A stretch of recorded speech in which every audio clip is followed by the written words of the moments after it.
Hello. Good morning everybody. कैसे आप सभी? आई थिंक आप सभी बहुत अच्छे होंगे।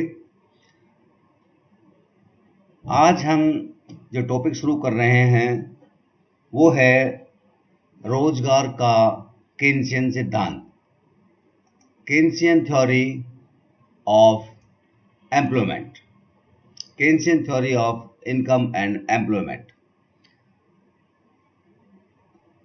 कीन्स के रोजगार व आय के सिद्धांत को प्रारंभ करने से पहले हम थोड़ी सी बात रोजगार के प्रतिष्ठित सिद्धांत के बारे में करेंगे।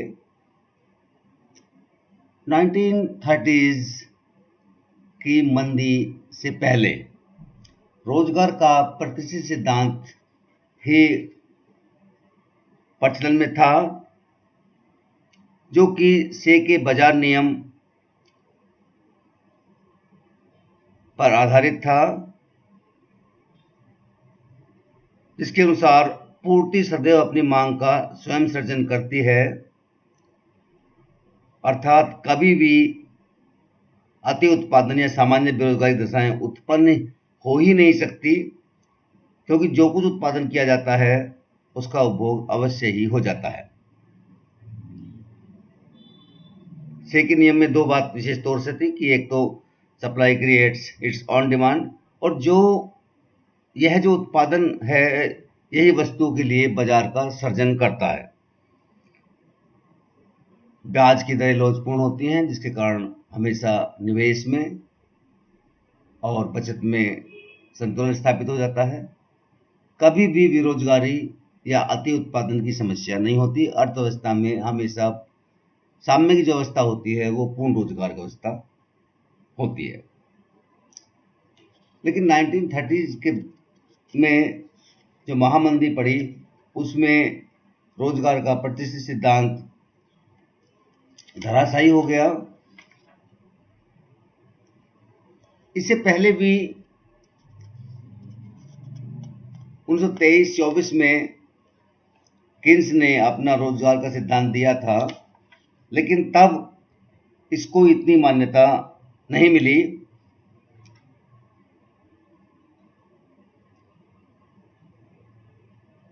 कीन्स ने अपनी पुस्तक जनरल थ्योरी में उन घटकों का विश्लेषण किया है जो किसी अर्थव्यवस्था में रोजगार व उत्पादन स्तर को प्रभावित करते हैं।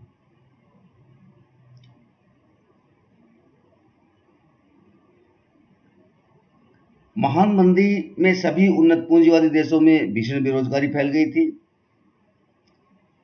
कीन्स ने उस बेरोजगारी का विश्लेषण किया और यह बताने की कोशिश की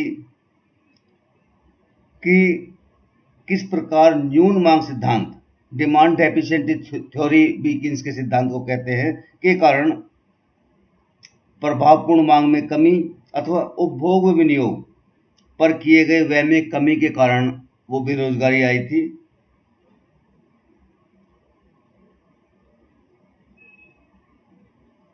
अर्थव्यवस्था में कुल उत्पादन रोजगार के स्तर के निर्धारण में प्रभावपूर्ण मांग का बहुत ही महत्वपूर्ण स्थान है। अभी हम कीन्स की थ्योरी में पढ़ेंगे। जो Keynesian theory of income and employment है उसको हम दो पार्ट्स में अध्ययन करेंगे, जो कि बड़ी थ्योरी है। यदि हम एक ही पार्ट में उसका अध्ययन करते हैं तो ये वीडियो थोड़ी सी बड़ी हो जाएगी, तो इसका हम दो पार्ट में अध्ययन करेंगे। तो dear students, let's start Keynesian theory of income and employment. यदि इसकी एजम्पशंस के बारे में बात करें तो कीन्सियन थ्योरी शॉर्ट पीरियड की थ्योरी है। जितनी भी कीन्सियन इकोनॉमिक्स है वो अल्पकाल से संबंधित है। क्लोज्ड इकोनॉमी इसमें मानी गई है, अर्थात व्यापार या विदेशी व्यापार नहीं होता है, क्योंकि शॉर्ट रन से संबंधित है, इसलिए उत्पत्ति के अन्य साधनों में कोई परिवर्तन नहीं होता है और केवल हम श्रम की मात्रा में परिवर्तन कर सकते हैं और उसके फलस्वरूप ही हम अर्थव्यवस्था में ये प्रभाव देखते हैं कि जो लेबर फैक्टर है उसमें परिवर्तन करके अर्थव्यवस्था में किस प्रकार से परिवर्तन किया जा सकता है, या उत्पादन की मात्रा में या इनकम जनरेशन में किस प्रकार से परिवर्तन हो सकता है।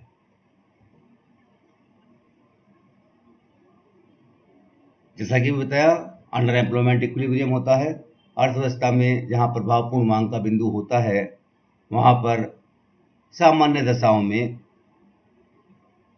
अंडर एम्प्लॉयमेंट पाया जाता है, पूर्ण रोजगार नहीं पाया जाता है, सेम इन्वेस्टमेंट फंक्शन होते हैं, लेबर है अ मनी इल्यूजन, ये भी पाया जाता है। अब हम इस थ्योरी के यदि और थोड़ा सा आगे बढ़े, इसमें हम देखते हैं कि उत्पादन रोजगार का परिणाम है। उतना ही अधिक उत्पादन होगा या उतना ही अधिक आय का जनरेशन होगा जितना रोजगार का स्तर अधिक होगा। जितना रोजगार का स्तर कम होगा उतना ही कम उत्पादन होगा। अर्थात उत्पादन में कमी एवं वृद्धि रोजगार में कमी एवं वृद्धि के अनुसार होती है। हम ये मान लेते हैं कि अल्पकाल में उत्पादन व रोजगार साथ साथ घटते हुए बढ़ते हैं।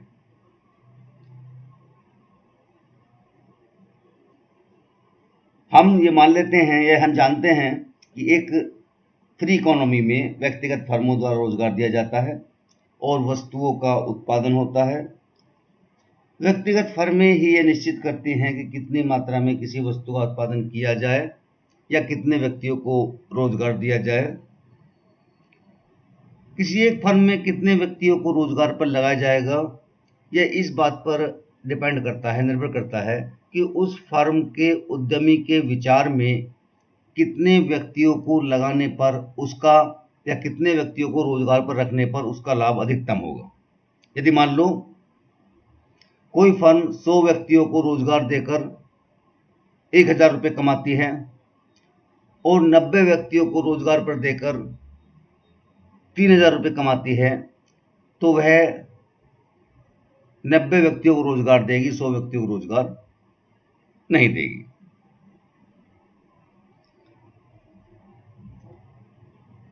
यही चीज में दर्शाई गई है कि y is equal to function of n, अर्थात नेशनल इनकम और आउटपुट का जो स्तर है वो लेवल ऑफ एम्प्लॉयमेंट पर डिपेंड होता है। और लेवल ऑफ एम्प्लॉयमेंट वो इफेक्टिव डिमांड का फंक्शन है। जितनी अधिक इफेक्टिव डिमांड होगी रोजगार का स्तर उतना ही बढ़ता चला जाएगा। इफेक्टिव डिमांड या प्रभावपूर्ण मांग, जो कि किन्सन सिद्धांत में या किन्सन थ्योरी में बहुत महत्वपूर्ण स्थान रखती है, उसका निर्धारण एग्रीगेट डिमांड फंक्शन और एग्रीगेट सप्लाई फंक्शन के द्वारा होता है। इसका अध्ययन अभी हम करेंगे। जहां पर दोनों समान होते हैं वहां प्रभावपूर्ण मांग का बिंदु स्थापित होता है और उसी के अनुसार अर्थव्यवस्था में रोजगार का स्तर निर्धारित होता है। रोजगार के स्तर के अनुसार ही अर्थव्यवस्था में नेशनल इनकम और आउटपुट का स्तर निर्धारित होता है।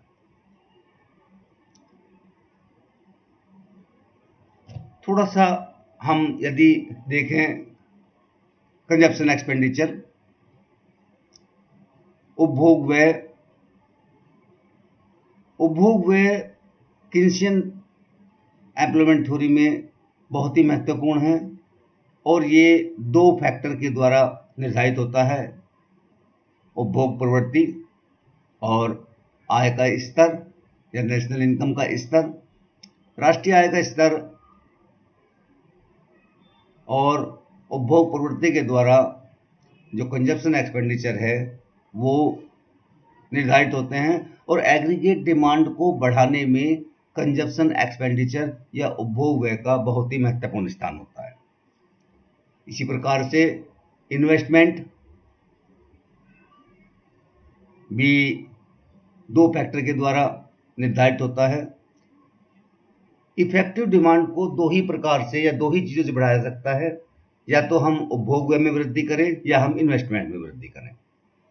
अभी हमने उपभोग व्यय देखा। इन्वेस्टमेंट की यदि हम बात करें तो इन्वेस्टमेंट यदि क्लासिकल इकोनॉमिस्ट के अनुसार निवेश का स्तर ब्याज की दर के द्वारा निर्धारित होता था, लेकिन किन्स ने माना है कि हाँ, ये होता है कि ब्याज का या ब्याज की दर इन्वेस्टमेंट को निर्धारित करती है, लेकिन उससे भी अधिक महत्वपूर्ण मार्जिनल एफिशिएंसी ऑफ कैपिटल, पूंजी की सीमांत उत्पादकता है जो इन्वेस्टमेंट को निर्धारित करती है। इनका भी अध्ययन हम अभी करेंगे कि ये दोनों चीज़ें किसके द्वारा गवर्न होती हैं और किस प्रकार से इन्वेस्टमेंट निर्धारित होकर जो हमारी कुल डिमांड है, एग्रीगेट डिमांड है इन्वेस्टमेंट के थ्रू और उपभोग व्यय के थ्रू, वो किस प्रकार से इफेक्टिव डिमांड को प्रभावित करके रोजगार के स्तर को प्रभावित करती है।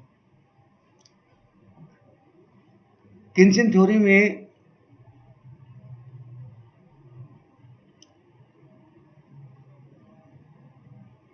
बताया गया है कि वह इफेक्टिव डिमांड ही है, प्रभावपूर्ण मांग ही है जिसके कारण अनएम्प्लॉयमेंट की समस्या उत्पन्न होती है।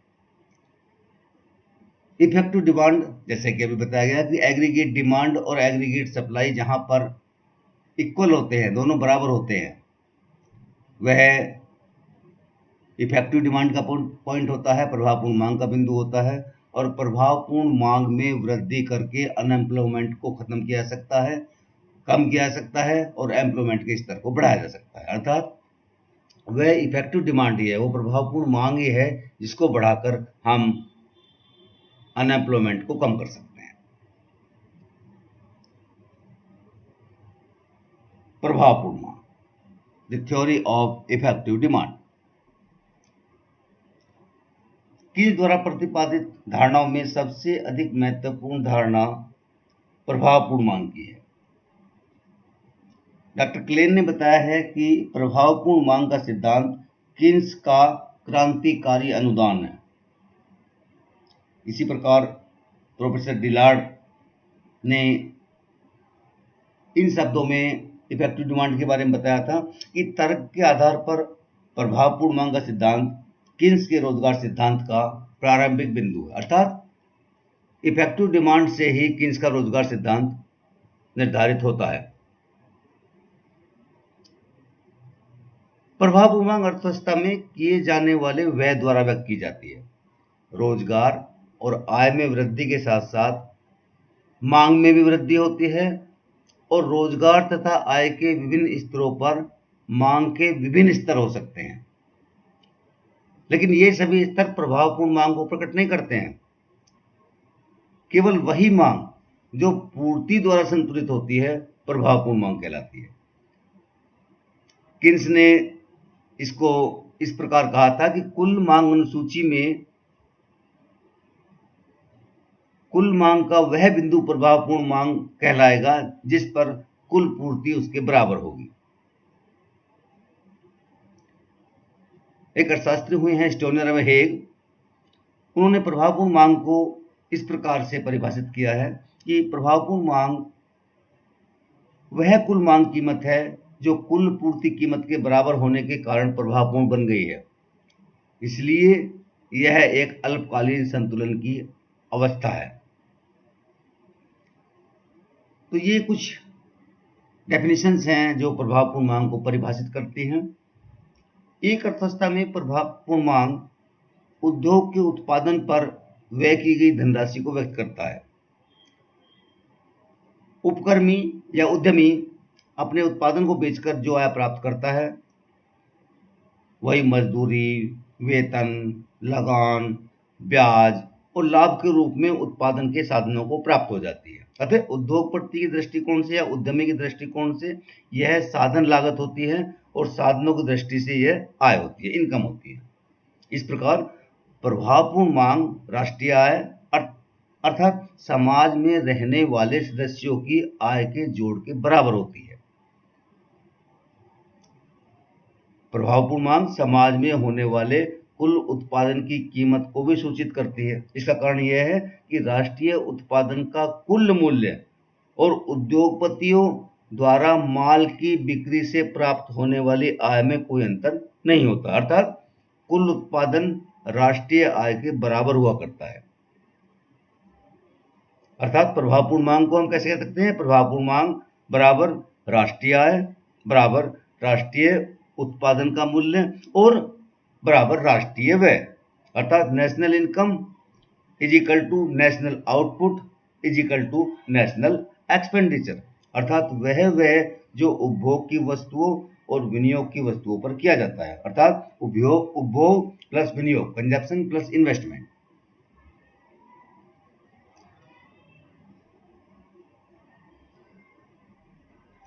अब यह उल्लेखनीय है कि किन्स के सिद्धांत में विनियोग उपभोग को ही मांग का मुख्य निर्धारक तत्व माना गया है और साथ ही साथ सरकारी व्यय, जैसे कि क्लासिकल इकोनॉमिस्ट लेजिस्फेयर की नीति को अपनाते थे, लेकिन किन्स ने सरकार द्वारा आर्थिक क्रियाओं में हस्तक्षेप को आर्थिक क्रियाओं के निर्धारण के लिए अति महत्वपूर्ण माना है, अर्थात प्रभावपूर्ण मांग C plus I plus G, अर्थात उपभोग पर निजी मांग, विनियोग पर निजी मांग और उपभोग वस्तुओं के लिए सरकारी मांग।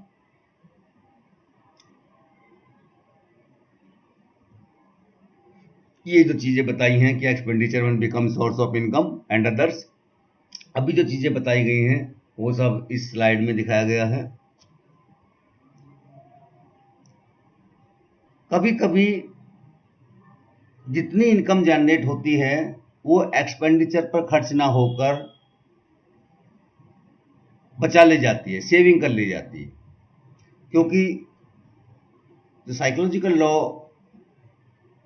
ऑफ कंजप्शन किन्स का मनोवैज्ञानिक उपभोग नियम या सिद्धांत बताता है कि जैसे जैसे आय में वृद्धि होती है उसी प्रकार से उपभोग व्यय में भी वृद्धि होती है, लेकिन एक निश्चित बिंदु के बाद उपभोग व्यय में वृद्धि आय में हुई वृद्धि के अनुपात से कम रह जाती है, अर्थात आय में वृद्धि और उपभोग में वृद्धि से में एक अंतर उत्पन्न हो जाता है और इस अंतर को हम बचत कहते हैं या सेविंग हो जाती है और उसको हम इन्वेस्टमेंट एक्सपेंडिचर के द्वारा इस ब्रिज को पूरा कर सकते हैं।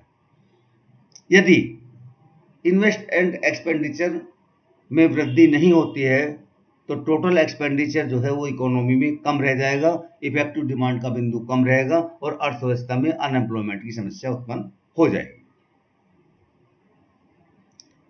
इफेक्टिव डिमांड के निर्धारक तत्व, जैसे कि अभी बताया था कि जहां एग्रीगेट डिमांड और एग्रीगेट सप्लाई बराबर होते हैं वहीं पर हमारा इफेक्टिव डिमांड या प्रभावपूर्ण मांग का बिंदु निर्धारित होता है और वहीं से हमारे रोजगार व आय के स्तर का निर्धारण हो जाता है। तो दो महत्वपूर्ण तत्व हैं प्रभावपूर्ण मांग के, कुल मांग क्रिया या कुल मांग फलन एग्रीगेट डिमांड फंक्शन और एग्रीगेट सप्लाई फंक्शन कुल पूर्ति क्रिया या कुल पूर्ति फलन। सर्वप्रथम हम अध्ययन करते हैं कुल मांग क्रिया कुल मांग फलन। कुल मांग या कुल संभावित बिक्री एक्सपेक्टेड सेल्स जो होंगी, एक्सपेक्टेड इनकम जो होगी उसको कहते हैं कुल मांग या कुल संभावित बिक्री आय एक निश्चित समय पर अर्थव्यवस्था के रोजगार के स्तर पर निर्भर करती है, अर्थात D is equal to function of N। D का मतलब संभावित बिक्री आय, एक्सपेक्टेड सेल प्रोसीड्स होंगे, N रोजगार का स्तर, दोनों का फंक्शनल रिलेशन होता है। अतः कुल मांग कीमत से अभिप्राय वह कुल बिक्री आय है जो रोजगार के एक निश्चित उत्पादन पर उत्पादित उत्पादन की बिक्री से प्राप्त होने की संभावना होती है। मैं दोबारा बता रहा हूं कि कुल मांग कीमत वह बिक्री आय है जो रोजगार के किसी एक निश्चित स्तर पर जो उत्पादित किया जाता है उसकी बिक्री से प्राप्त होने की संभावना है, या उसके प्राप्त होने से एक्सपेक्टेशन जो होती है उद्यमियों को, उसे हम कुल मांग कीमत कहते हैं। कुल मांग क्रिया भी कहते हैं, कुल मांग फलन भी बोलते हैं। सरल शब्दों में कुल मांग क्रिया वह प्रत्याशित एक्सपेक्टेड बिक्री से प्राप्त आय है जिसे उत्पादक श्रमिकों द्वारा उत्पादित वस्तुओं के विक्रय से प्राप्त होने की आशा करता है। जब अधिक श्रमिकों को रोज पर लगाया जाता है तो अधिक माल का उत्पादन होता है और प्रत्याशित आय बढ़ती है, अर्थात रोजगार में वृद्धि, श्रमिकों की संख्या में वृद्धि, उत्पादन में वृद्धि, प्रत्याशित आय में वृद्धि। ये एक कोरिलेशन है बिटवीन लेवल ऑफ एम्प्लॉयमेंट और डिमांड प्राइस में।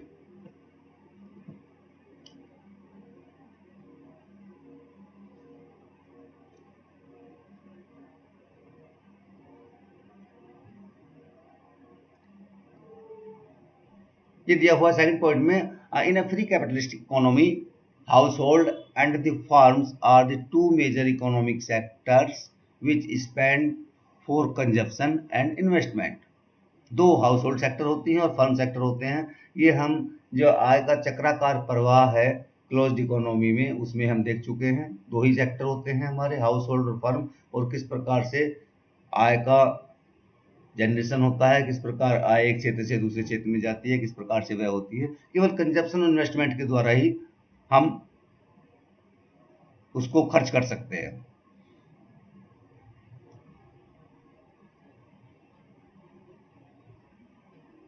इसको हम एक टेबल के द्वारा या डायग्राम के द्वारा भी देख सकते हैं। आप इस स्लाइड में देख सकते हैं कि ये एक टेबल दी हुई है। ये लेवल ऑफ एम्प्लॉयमेंट है, लाख में है, 1 लाख, 2 लाख, 3 लाख टू 6 लाख, और ये एक्सपेक्टेड मिनिमम सेल्स हैं जिसके बारे में अभी कुल मांग क्रिया प्रत्याशित बिक्री से प्राप्त आय है। जब 1 लाख लेवल है इनकम का तो 175 करोड़ रुपए, 2 है तो 250 करोड़ रुपए, 3 325, इस प्रकार से 6 पर 550। ये एडीएफ फंक्शन या कुल मांग कीमत, कुल मांग अनुसूची है। इसके अनुसार ही ये डायग्राम दिखाया गया है कि कुल मांग कीमत is equal to function of N, रोजगार का स्तर जो जो बढ़ता जाएगा ये भी कुल मांग कीमत भी बढ़ती जाएगी। ये सरल रेखा भी हो सकता है। इसका जो ढाल है वो क्या एक्सपेक्टेशंस हैं उस पर निर्भर करता है, और ये कर्व का रूप भी ले सकता है। इसका अध्ययन हम नेक्स्ट स्लाइड में करेंगे। जैसा ये रखा, the ADF curve drawn in the diagram is linear, but it can also be non-linear. Its shape and slope depends on assumptions and nature of the data relating to the aggregate demand schedule. क्या प्रत्याशित आय के बारे में दृष्टिकोण है उद्यमियों का, उसके आधार पर इसका जो ढाल है या स्लोप है या शेप है वो डिपेंड करती है। और ये किन्स के रोजगार सिद्धांत में कुल मांग कीमत अति महत्वपूर्ण चीज होती है। इसका अभी हम और बात करेंगे। सर्वप्रथम हम देख लेते हैं कुल पूर्ति कीमत या कुल पूर्ति फलन, एग्रीगेट सप्लाई फंक्शन। कुल पूर्ति फलन या कुल पूर्ति क्रिया, कुल पूर्ति कीमत उस न्यूनतम बिक्री आय को दर्शाता है जो उद्यमियों को आवश्यक रूप से मिलनी चाहिए ताकि वे रोजगार के विभिन्न स्तरों को प्रोत्साहित कर सकें। अर्थात कुल पूर्ति क्रिया रोजगार के स्तर पर निर्भर करती है।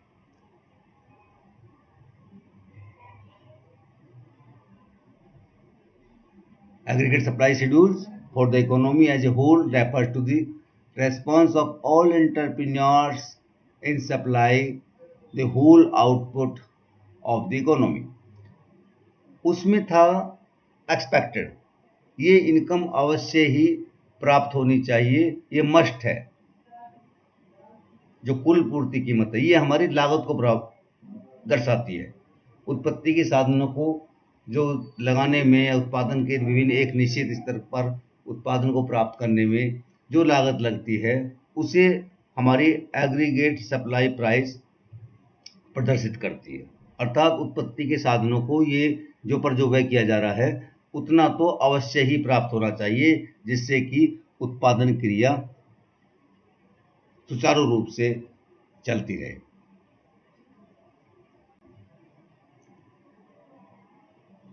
इसको हम इस प्रकार से भी कह सकते हैं कि अर्थव्यवस्था में सभी उद्यमी श्रमिकों की एक निश्चित संख्या को जब काम पर लगाते हैं तो श्रमिकों द्वारा बनाई गई कुल वस्तुओं को बेचकर उन्हें जितनी कुल संभावित राशि अवश्य प्राप्त होनी चाहिए, ये इस पर ध्यान देना, कुल संभावित राशि अवश्य प्राप्त होनी चाहिए ताकि वे श्रमिकों को काम पर लगाए रखें, उसे कुल पूर्ति कीमत कहते हैं। इस प्रकार वह न्यूनतम धनराशि जिसकी प्राप्ति उत्पादक एक निश्चित संख्या में श्रमिकों को काम पर लगाने के लिए चाहता है कुल पूर्ति क्रिया या कुल पूर्ति कीमत कहलाती है। अतः इसको इस प्रकार से भी कह सकते हैं कि विभिन्न स्तरों पर रोजगार की मात्रा को बनाए रखने के लिए साहसी या उद्यमी को अपने माल का जो न्यूनतम मूल्य मिलना चाहिए उसकी अनुसूची को ही हम कुल पूर्ति कीमत कहते हैं। यही इसके बारे में दिखाया गया है। ये एक सप्लाई फंक्शन दिखा रखा है, कुल पूर्ति अनुसूची है। इसमें आप देखें ये लेवल ऑफ एम्प्लॉयमेंट है, ये मनी वेज दिखा रखी है क्योंकि उत्पत्ति के साधनों में हम केवल श्रम को मानते हैं और इसमें कोई परिवर्तन नहीं होता अल्पकाल में। ये एम्प्लॉयमेंट का लेवल है।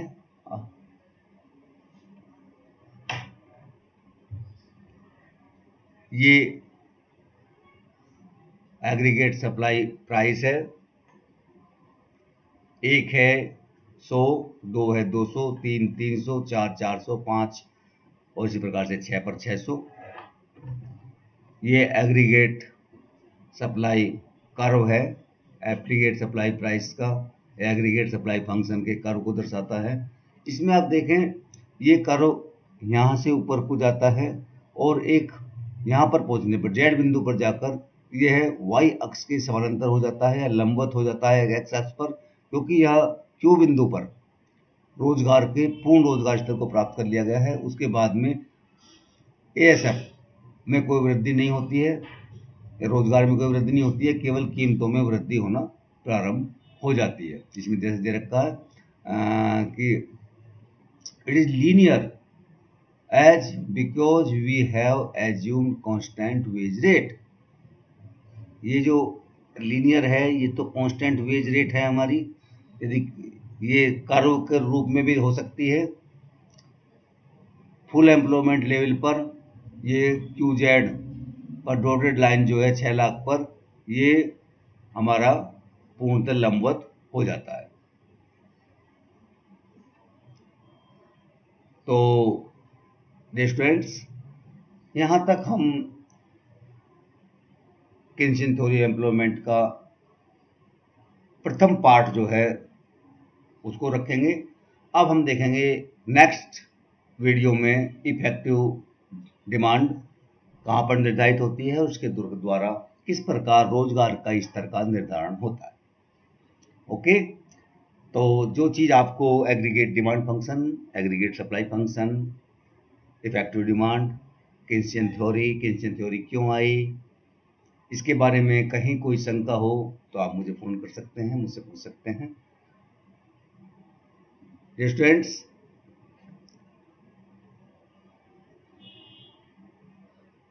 इसके बाद हम दूसरी स्लाइड शुरू करेंगे। आपने मुझे सुना, जो भी चीज़ समझ में आए मुझे फ़ोन कीजिएगा। Thank you very much.